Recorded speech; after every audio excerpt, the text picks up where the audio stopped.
He was 67 years old, retired teacher, no major health complaints. His wife said he seemed completely fine when he went to bed. He even kissed her goodnight and said he'd see her in the morning. He never woke up. And here's the part that still haunts me. When the autopsy came back, there was no mystery. The cause was clear. His heart gave out between 2 and 4 in the morning, a massive coronary event during sleep. And when I looked at his history, I already knew what had happened because I had seen it dozens of times before. The trigger wasn't a blockage that appeared overnight. It wasn't bad luck. It was something he had been doing every single evening without a second thought. Something millions of people over 60 do right now, tonight, without any idea what it's quietly doing to their heart while they sleep. I'm Dr. R. Adrian Volker. For 23 years, I've worked as an interventional cardiologist. I have threaded catheters into blocked coronary arteries. I have restarted hearts. I have sat with families at 5 o'clock in the morning and delivered the news that nobody should ever have to receive. And the most painful part of this job is not the emergencies. It's knowing almost every time that it could have been prevented. Not with surgery, not with expensive medication, with information. Simple, specific, actionable information that nobody bothered to give these people in time. Tonight, I'm going to give it to you because you still have time. And what I'm about to show you isn't what you're expecting. Stay with me. Everything changes in the next few minutes. Before we get into the habits themselves, hit that subscribe button and turn on notifications. I share life-saving cardiovascular information like this every week, and you don't want to miss what could protect your heart tonight. Before we get into the habits themselves, I need you to understand something about the biology of what happens inside your body after 60, because once you understand this, everything else I tell you will make complete sense. Your cardiovascular system runs on rhythms, daytime rhythms, nighttime rhythms, hormonal cycles that shift every few hours. During the day, your body runs what I call full crew operations. Your stress hormones are managed. Your blood pressure fluctuates within a safe range. Your nervous system has multiple backup layers to compensate if something goes wrong. At night, that changes dramatically. Between midnight and 5 o'clock in the morning, your parasympathetic nervous system takes over. Whilst new, your heart rate drops. Blood pressure should decrease. Your body is supposed to be running a cardiovascular maintenance cycle, repairing vessel walls, clearing inflammation, stabilizing plaque. But after 60, something important shifts. The signals that used to trigger that nighttime dip become weaker. The arteries that used to relax become stiffer. And the small hormonal cues that once protected you while you slept start to fade. What does that mean practically? It means that whatever you put into your evening, whatever habits you run in those final hours before sleep, gets amplified. Stresses that your younger self would have absorbed without consequence become, after 60, genuine cardiac events waiting to happen. And here's the detail nobody tells you. The most dangerous habits aren't the ones that feel dangerous. They're the ones that feel completely ordinary, reasonable, even healthy. Take a moment to say hello in the comments. Tell me your name and where you're watching from. Every comment get read, and I'd love to know who I'm helping today. Habit 1, the pain reliever. Habit. I want to ask you something, and I want you to be honest with yourself. Do you take ibuprofen, naproxen, or any over-the-counter anti-inflammatory before bed? Maybe for a bad knee, a sore lower back, arthritis in your hands that flares up by evening. If you answered yes, you are in very large company. Millions of older adults do exactly this. And the reason makes complete sense. The pain is real. The relief is real. The pill works. So what's the problem? The problem is what that pill is doing to your cardiovascular system overnight at the exact hours when your heart is most vulnerable. Non-steroidal anti-inflammatory drugs, the entire class of drugs that includes ibuprofen and naproxen, do something very specific and very dangerous inside your blood vessels. They cause sodium and fluid retention. Your body holds water it should be releasing. That retained fluid pushes your blood volume up, your blood pressure follows, and that pressure doesn't just rise during the day when your body can manage it. It rises at night, during the hours when your arteries are supposed to be resting, during the hours when even a modest pressure increase hits vessel walls that are undefended and unprepared. Studies have found that regular NSAID use raises blood pressure by an average of 5 millimeters of mercury. Odds, that number might sound small. In the context of nighttime cardiovascular physiology, in someone over 60, it is not small at all. It is the difference between a vessel wall under manageable stress and one that cracks. There's a second mechanism that's even more worrying. NSAID IDs interfere with prostaglandins, the chemical signals your body uses to prevent clot formation in small arteries. With those signals blunted overnight, blood that is already moving more slowly during sleep becomes more prone to clotting in vessels that may already be narrowed by decades of arterial disease. This is one of the most underreported cardiac risk factors I see in patients over 60. Not because it's rare, because it's invisible. Nobody connects the ibuprofen they took for their knee to the heart attack they had at 3 o'clock in the morning. Get you talk to your doctor about alternatives. Topical anti-inflammatory creams applied directly to the skin give you local relief with far less systemic absorption. Acetaminophen used at the correct dose handles pain without the blood pressure and clotting effects. Heat therapy, stretching, and targeted physical therapy have surprisingly strong evidence for joint pain management. None of these will solve every situation, but any of them is meaningfully safer than a nightly NSAID habit for your sleeping heart. If you recognize yourself in what I just described, please write it down tonight and raise it at your next appointment. This one conversation could be more important than you realize. Habit 2. The nightcap. Let me tell you something I hear from patients more often than almost anything else. I have 1 glass of wine before bed. It helps me relax. It's good for the heart. I understand where this belief comes from. For decades, headlines told us that moderate alcohol use was protective. Red wine especially, resveratrol, antioxidants, cardiovascular benefits, it became almost conventional wisdom. I need to dismantle this gently but completely because the truth, as we now understand it, looks very different, especially for anyone over 60. Here is what actually happens inside your cardiovascular system when you drink alcohol in the evening. The first effect is what most people feel: relaxation, a drop in anxiety, an initial drop in blood pressure. Seems harmless, seems good even, but alcohol is metabolized by the liver over several hours. And as that process completes, somewhere around 2 or 3 in the morning, while you are deeply asleep, the effect reverses, blood pressure rebounds, heart rate becomes irregular, and the nervous system, which was briefly suppressed, snaps back with heightened activity. Here's the part that should genuinely alarm you. Alcohol is one of the most potent triggers of atrial fibrillation known to cardiology. AFib, the condition where the heart's upper chambers beat chaotically, irregularly, out of sync with the lower chambers. AFib during sleep is particularly dangerous because the person has no warning, no symptoms they can feel. The heart is just quietly misfiring while they sleep, and the risk doesn't require heavy drinking. A study published in the Journal of the American College of Cardiology found that even low levels of regular alcohol consumption, the kind most people would describe as responsible social drinking, whiskeys were associated with a significantly elevated risk of AFib. In people over 60, that risk compounds because the cardiac electrical system is already less stable than it was at 40. There's another mechanism that rarely gets discussed. Alcohol suppresses antidiuretic hormone, which means it pulls water out of your tissues overnight. You wake up dehydrated, but by then your blood has already been thickening for hours, moving through arteries at a slower pace in a body that has been lying still. The conditions for clot formation are almost textbook. I am not here to make you miserable. I'm not telling you that 1 glass at a dinner party 3 times a year is going to kill you. What I am telling you is that a nightly evening drink, framed as a healthy habit, is doing something to your sleeping heart that you cannot feel, but that I can see in my cath lab with depressing regularity. If this is your habit, consider moving the drink to earlier in the evening, at least 3 hours before bed. Give your liver time to clear the metabolites before you go horizontal. Or replace the ritual entirely with something that gives you the same unwinding signal without the cardiovascular cost. If you're still here with me and finding this helpful, take a moment to hit the like button.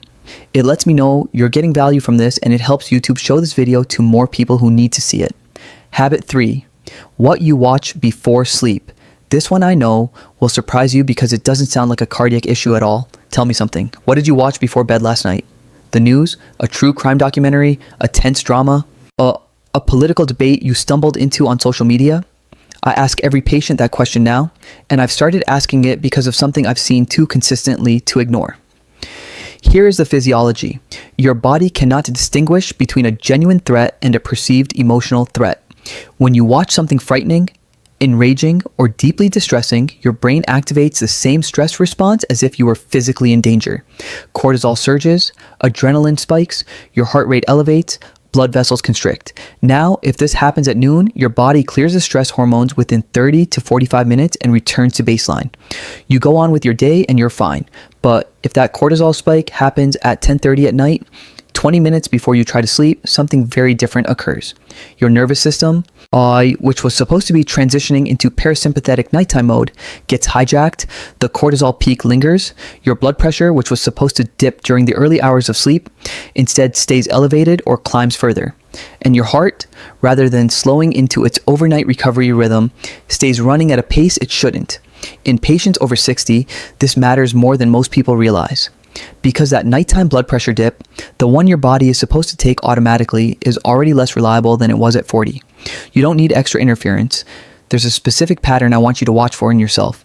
Do you fall asleep fine, but then wake up somewhere between 1 o'clock and 3 o'clock in the morning with a racing heart or a vague sense of anxiety? That is often the cortisol echo. The stress hormone you loaded before bed returning in its second wave during the natural cortisol trough of deep sleep. The solution is genuinely simple, though I know it fights against habits of a lifetime. Protect the final 60 to 90 minutes before bed from emotionally activating content. Not just news, anything that generates sustained psychological arousal. Replace it with something genuinely low stimulation, slow reading, calm conversation, gentle music, light walking around the house. Your brain needs a runway to land. If you deny it that runway, your heart pays the cost all night long. Habit 4, calcium supplements at the wrong time. I want to spend a moment here on something that most people, including many doctors, genuinely don't know. And I want to be very precise because the nuance matters. Calcium supplements. Many people over 60 take them, often recommended by doctors for bone density, osteoporosis prevention, completely reasonable.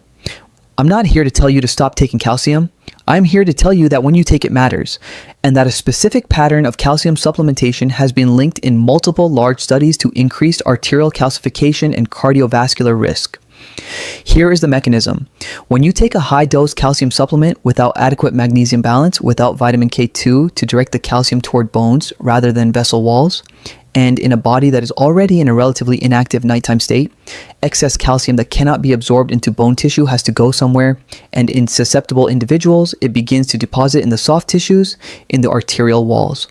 The Rotterdam study, which followed thousands of people over many years, found that supplemental calcium intake, particularly in high doses, was associated with increased coronary artery calcification in older adults. This does not mean calcium is your enemy. It means the form, the dose, and the timing all matter. The specific nighttime risk is this. During sleep, gut motility slows and kidney filtration shifts. A large bolus of supplemental calcium taken right before bed is metabolized under different conditions than one taken with lunch. The mineral balance is harder for the body to regulate. And in arteries that are already under low overnight blood flow, the conditions for arterial calcification are not improved by a surge of unbalanced calcium. Take your calcium earlier in the day, not at bedtime. Split the dose if your doctor recommends a larger amount. Ask specifically about magnesium and vitamin K2 co-supplementation, which the evidence suggests significantly changes how the body handles supplemental calcium. And talk to your doctor about whether testing for coronary calcium scoring makes sense given your age and risk profile. I know this isn't the conversation most people expect to be having about calcium, but what we think we know about supplements and what the long-term outcome data actually shows are frequently very different things. If this has been helpful so far, share this video with a friend or loved one who takes calcium supplements. This is information many people simply aren't aware of, and your share could literally save a life. So body habit 5, how you get into bed. This is the one I almost didn't include because it sounds almost absurdly minor. And then I remember a specific patient, a 71-year-old man who had been having what he described as brief dizzy spells in the morning and at night. He'd had them for months. He'd been told it was probably inner ear trouble. He'd been sent home with meclizine. He came to me after his third episode. I caught something on his monitor that the other doctors had missed. His blood pressure was dropping dangerously every time he stood or sat up quickly, and it was spiking back up with equal violence every time he lay down fast. His heart was fighting against these sudden positional shifts 2, sometimes 3 times a night, every single night. The condition is called orthostatic hypotension, and after 60, it is far more common than most people realize. The blood pressure regulation system that used to adjust in real time to positional changes starts to lag. When you stand up quickly from lying down, blood pools in the lower body for a few extra seconds. Pressure drops. The brain, momentarily undersupplied, can trigger everything from lightheadedness to brief loss of consciousness. And when that oxygen drop happens to the coronary arteries at the wrong moment, it can trigger arrhythmia. But here's the direction most people overlook. The same dysregulation that causes problems when standing up can also cause problems going the opposite way. Lying down quickly, especially after being upright for hours, can trigger a sudden blood pressure spike as the cardiovascular system overcompensates. In a person with fragile arterial plaque, a sudden nocturnal blood pressure spike is not a trivial event. The fix costs you nothing. When you're ready for bed, sit on the edge of the mattress for 60 seconds before lying down. Let your circulation stabilize. When you wake during the night to use the bathroom, do the same thing in reverse. Sit up slowly, pause, stand carefully, let your body catch up. 60 seconds of patience 2 to 3 times a night. It is one of the simplest cardiac protections available to anyone over 60, and almost nobody does it because nobody has ever told them to. Now, I want to pull everything together because I didn't come here tonight to give you 5 reasons to be anxious. I came to give you 5 problems and 5 specific solutions that together form an evening protocol I recommend to every patient over 60. Here's what the safe evening looks like. By 7 p.m., you've finished eating your main meal, not necessarily early by the clock, but you've given your heart 3 to 4 hours of digestive peace before sleep. If you take pain medication for joint discomfort, you've chosen a safer alternative than an NSAID, a topical gel, acetaminophen, heat therapy. Your nighttime blood pressure thanks you. If you enjoy a drink socially, it has already happened earlier in the evening, not as a bedtime ritual. Your liver has had time to process it. Your AFIB risk tonight is meaningfully lower. By 9 p.m., your screen content has shifted. Not off necessarily, but down-regulated. Something calm, something that doesn't spike cortisol. You are giving your nervous system its landing strip. Your calcium supplement was taken with lunch, not now. Well, what you may take now, if your doctor agrees, is magnesium glycinate, one of the most bioavailable forms, which supports vascular relaxation and has excellent evidence for improving sleep quality and reducing nighttime blood pressure variability. By 9:30 p.m., your room is set between 18 and 22 degrees Celsius, 65 to 72 degrees Fahrenheit. A glass of water on the nightstand. By 10 p.m., you are getting into bed, not falling backward into it, sitting on the edge for 60 seconds first, letting your circulation settle, then lying down on your side if you can. Your airway stays clearer, your back takes less vertical pressure, your heart works slightly less to manage circulation when your body is lateral rather than supine. And when you wake at 2 or 3 a.m., as most people over 60 do, you sit up slowly, you take a sip of water. You give yourself 60 seconds before standing, and when you come back to bed, you do the same thing in reverse. That is not a complicated protocol. It requires no prescription, no equipment, no money, just awareness. Just the information you now have that most people in your age group are still missing. I want to speak to you directly for a moment before I finish, not as someone making content, as someone who has spent 23 years watching what happens when people don't have this information. The patients I have lost on that table, the families I have spoken to at impossible hours of the morning, they weren't unlucky people. They were ordinary people doing ordinary things. Taking the pain pill that worked, having the glass of wine that helped them unwind, watching the news before bed like they had every night for 30 years. No, they had no idea that the combination of those habits, layered on top of the natural cardiovascular vulnerabilities that come after 60, was building toward a catastrophic event while they slept. You now know what they didn't, and that changes things. Not dramatically, not overnight, but it changes things in the most important way possible. Because prevention doesn't happen in a hospital. It happens at 9:45 on a Tuesday night when you turn off the news, drink a glass of water, set the thermostat, and sit on the edge of your bed for 60 seconds before lying down. That's where lives are saved, in the ordinary moments that nobody is watching except your heart. I want to ask you something before you go. Of the 5 habits I described tonight, which one caught you off guard? The one you least expected? Tell me in the comments. Yeah, every comment get read. And if you know someone over 60, a spouse, a sibling, a parent, a friend who is living with any of these patterns right now, please send them this video. Don't just think about it. Actually send it. Text the link, email it, share it on Facebook. They may not know to look for it, but you do. That simple action could save their life. Before you leave, make sure you're subscribed to this channel and hit the notification bell. I share preventive cardiovascular information like this every single week. Information that could add years to your life or the lives of people you love. Click that subscribe button right now. Take care of yourself and take care of your heart. It has been working for you every single night without stopping. The least we can do is give it a fighting chance.